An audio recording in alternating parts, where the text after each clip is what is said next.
The Poor Wise Prince. Long ago, in a lush kingdom surrounded by tall mountains and flowing rivers, there lived a prince named Ikandeo. Unlike other princes who adorned themselves with gold and rode on majestic horses, Ikandeo wore simple clothes and often walked among the villagers, listening to their troubles. Ikandeo's father, the great King Adebla, had a vast kingdom but lacked wisdom in managing his wealth. Over time, the kingdom's treasury dwindled, and the villagers struggled to feed their families.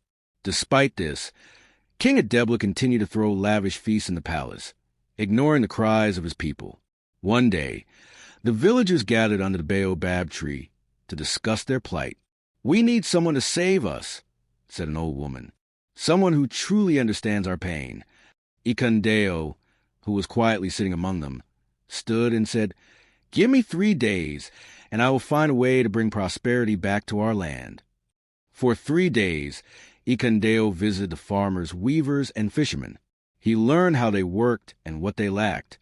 He discovered that the farmers needed tools, the weavers lacked threads, and the fishermen's nets were torn. Then, he returned to the palace and requested an audience with his father. "Father," Ikandeo said, "sell the golden throne in the royal hall and use the money to buy tools, threads, and nets for our people." The court burst into laughter. "A prince sitting on the ground? Absurd!" exclaimed one minister. But Ikandeo remained firm.